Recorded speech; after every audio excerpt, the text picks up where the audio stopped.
Week 4 came to a close, obviously. Miami beat the Jets to get their first win of the season, but it came with, unfortunately, a loss as well. As you see, Tyreek Hill carted off the field in the third quarter with what looked like really a bad knee injury. And today, we do have confirmation from one Adam Schefter. He posted on X earlier this morning, and he said, quote, in addition to dislocating his knee, Dolphins wide receiver Tyreek Hill also tore multiple ligaments in his knee, including his ACL.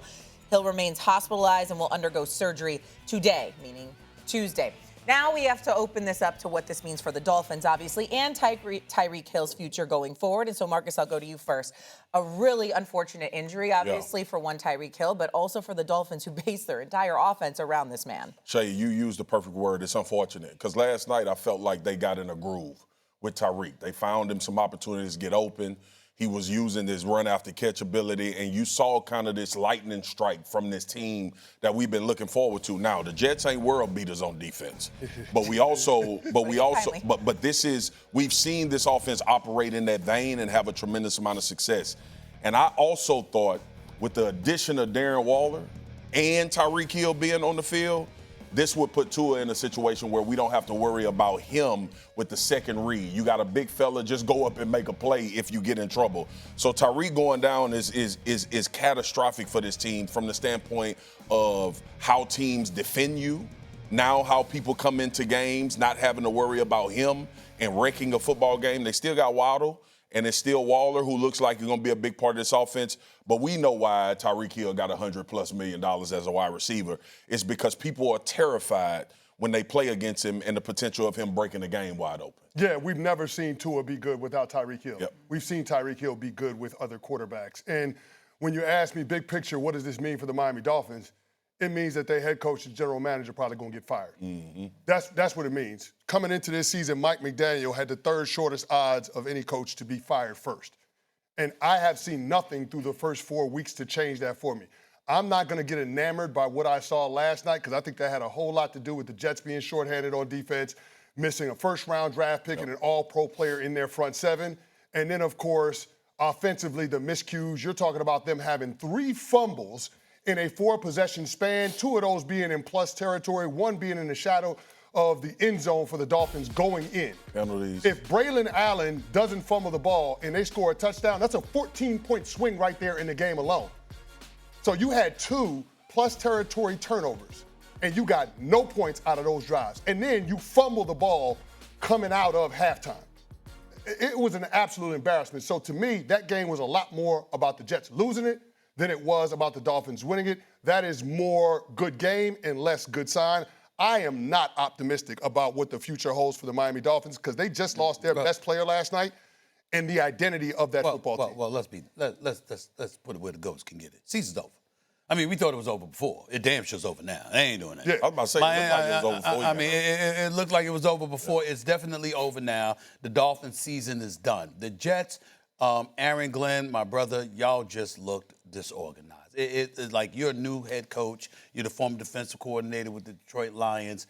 The star that came attached to him and his name and taking the job, we saw the Jets on national TV last night look like the bad news bears. Just every error that you could have come up with, it was just horrible, okay? And so I mean, we're going to be talking about Aaron Glenn. They don't change how they look. It's one thing to lose. It's another thing to look ill-prepared. That's how the New York Jets looked last night. Let's get that out the way. Back to the Dolphins.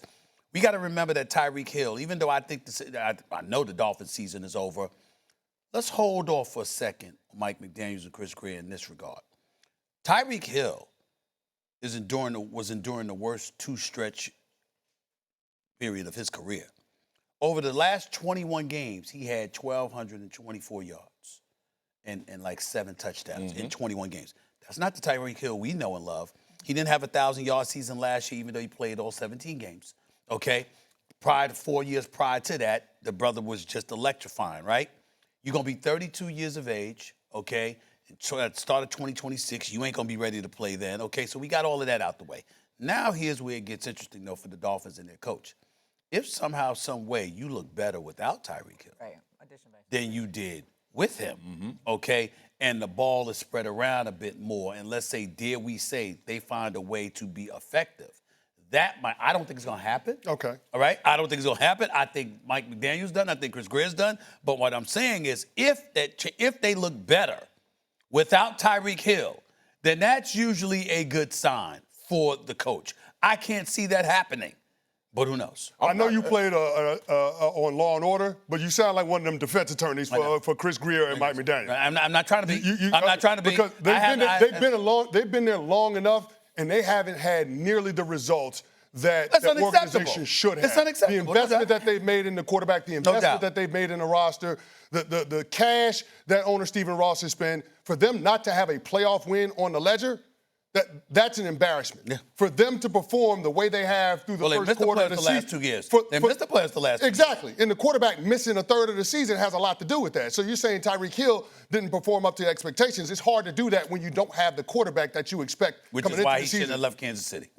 Well, Stephen A., now you're having an entirely different argument. Yeah. But I don't think any of those things, I don't think anything that happens to the Dolphins, including losing Tyreek Hill, is going to provide Mike McDaniel and Chris Greer cover if they don't have any tangible results. Can I just say, though, last year, like coming after the season, we didn't even know if Tyreek Hill was going to come back to the Dolphins. He was like flirting with maybe going somewhere else. I remember him sipping his smoothie during it, like making it all chill. So I don't know that him and Tua have this like great relationship anyways. Like maybe it's a Stephon Diggs situation. I'm not comparing. I mean, listen, Tyreek Hill is one of the best receivers in the league. I'm not trying to say that any team that doesn't have him isn't going to be worse without him. But maybe it is a little bit of addition by subtraction. Well, your point is perfect because we're not having a new conversation even when they had Tyreek Hill on the roster. Whether Mike McDaniel or Chris Greer wouldn't be there anymore. Now we're talking about actually on the field football production, which hurts you in that regard because he's such a good player. But ultimately, this general manager and head coach was under the most scrutiny coming into the season as anybody. One, because of the capital spent on this football team. You think about, we always focus on offense with Miami. They pay people on defense. Yeah, they do. And some people gone that they paid on defense. Xavier Howard. They had guys, Ramsey. Christian Wilkins, they let him go in free agency, went to Vegas. So a lot of things have transpired. I think Chris Greer, as the general manager, has made good decisions about good players. For some particular reason, when they get to Miami, the performance slumps. Tyreek has been distractions, right? Not for some reason. You would know. We know the reason. We know they the get reason. to Miami and it's just South Beach is undefeated. It's a little different. It's a little different. But that's the conundrum, right? Like we've always talked about the offensive line and their struggles, but ultimately, when we've looked at moves that's been made for the Miami Dolphins, we've said, damn, that's pretty good. We had the long wait for Tua in his contract to see if he was the guy. I know they were taking their time to try to figure that out. That hasn't fully come to fruition. You can see glimpses of why Tua got paid when he's in rhythm and doing well. Miami is in a bad spot. And I think it's more about being in a bad spot because the guys you brought over in free agency, you haven't got what you wanted out of them. Listen, you know it's bad because I don't know if y'all listen. I watched Miami. I mean, they rolled up there, you know. They were 0-3, right? And I mean, before they went 0-3, they lost the game. Like, I'm sitting there, you know how you watching the game, you on the YouTube, you got the 4 games on the screen, or you watching the game, right, fellas? So a few weeks ago, I'm watching the Miami Dolphins, and you know, you turn away. And I came back, and I'm like, damn, they won the game. Why did I say that? Because these cats are in front of the camera doing post-game interviews. They got smiles on their face. They good. You know, say, yeah, you know, I mean, we just got to keep it together, you know. We'll be all right. You know, we did some good things today. I was like this. I mean, we won. Did I miss? They lost the damn game. And you saw no indication. You heard nothing from them that indicated they lost the game. Yeah. And then I looked and I was like, that is in Miami. It makes sense. The sun is going to shine. Today. It's still going to be a good day. Today. And so that's how they play. That's how they play. On a serious note, though, the worst place for an organization, I'm a firm believer in this, is to be in the gray. You either need to be bad enough to know you need to make a lot of changes and try to work yourself back into being a good football team, or you on the cusp. You 1 or 2 players away from having the potential of being an explosive team. Miami lives in the gray. And they got players that we really respect and have done tremendous jobs in this league before. I just don't know how we're going to learn, though. Like, they've got Carolina, they've got the Falcons, they've got the Saints. It's not like they're going to play against these really elite teams. No, Shay, here's what we're going to learn. We're going to learn whether or not Tua can live up to the contract that Chris Greer gave him. Because you mentioned all of the deals, all of the player acquisitions that Greer's done. And while I will say some of those were good moves, ultimately none of those matter unless the quarterback can live up to being a $53 million a year guy.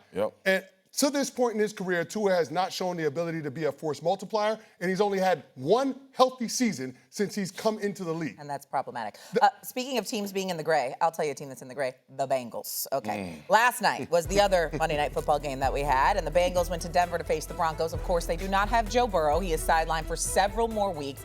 Jake Browning, for the second straight week, struggled mightily. The Bengals lost to the Broncos 28-3. Those 3 points were put up on the opening drive, and then there was legitimately no offense after that.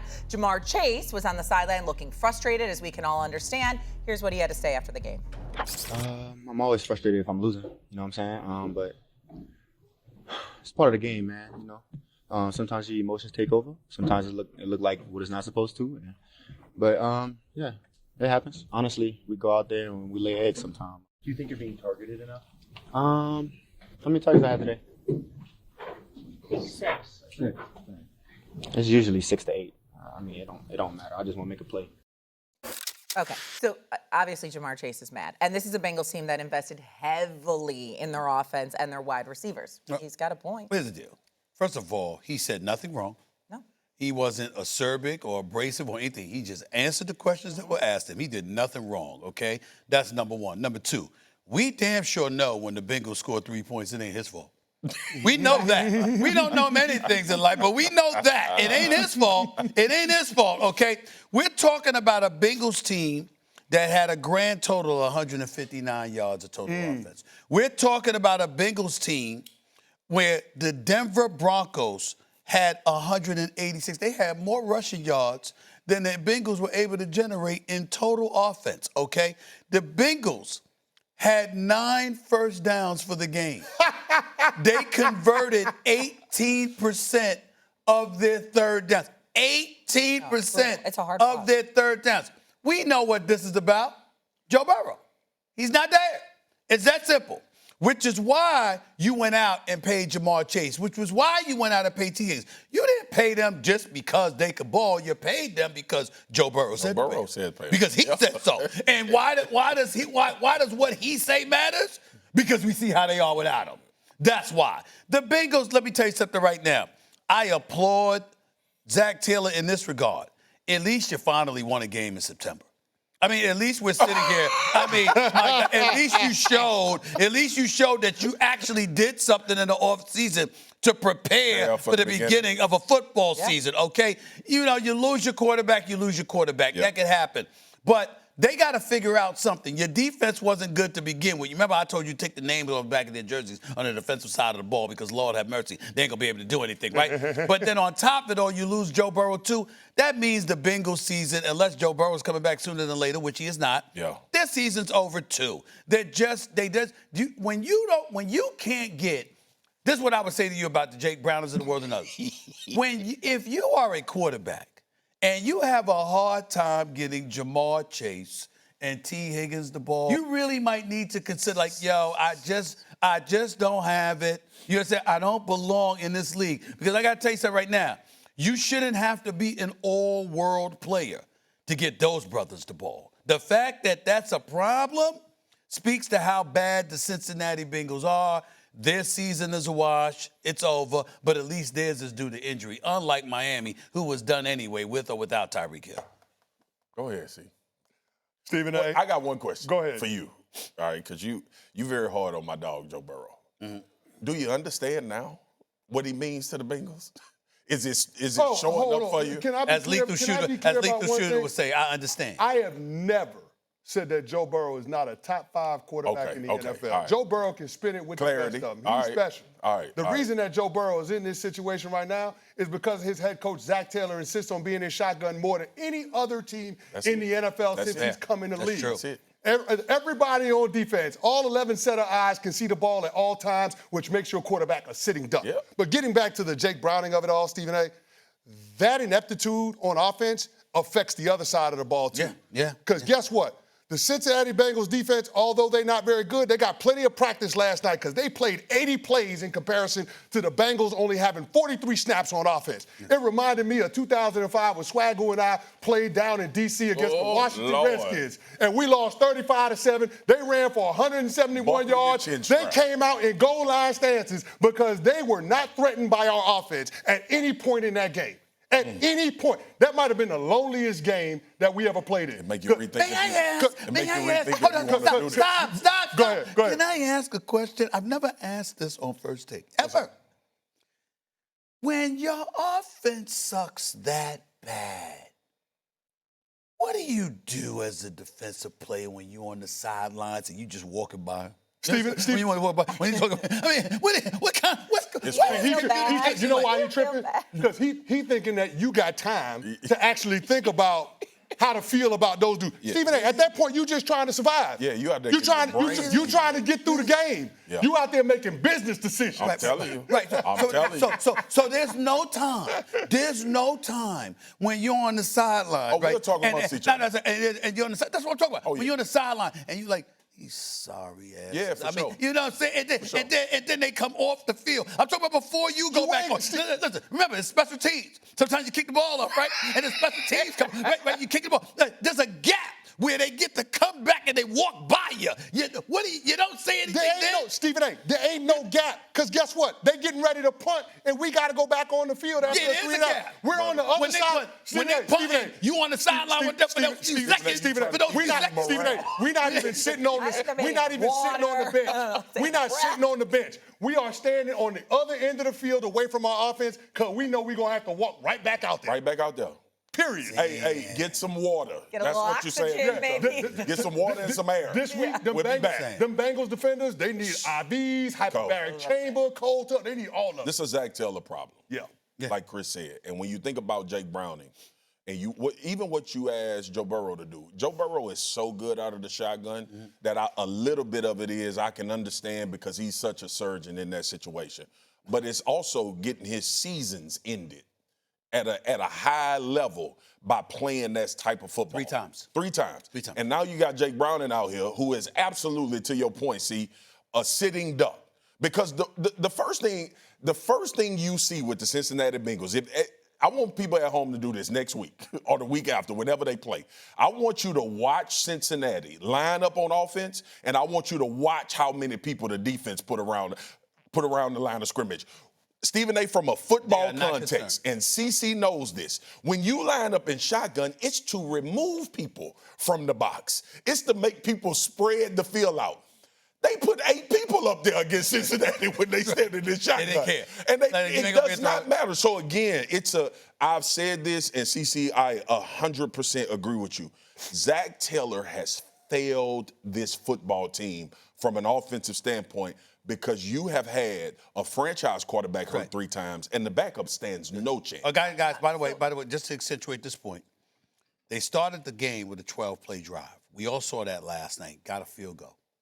They proceeded to punt the next 8 drives. 8 drives. They got off the first 15. And no drive went more than 6 plays. Oh, it's terrible. It's hard to watch. My Lord. 97 yards the rest of the game. But now here's the question. This is, look, the AFC North seems up for grabs. So what if they make a trade at quarterback? What if they go get, I don't know, Russell Wilson? Well, if you don't have an offensive line, to protect your quarterback, they're right. He's a sitting duck no matter what. But Stephen A., here's the problem.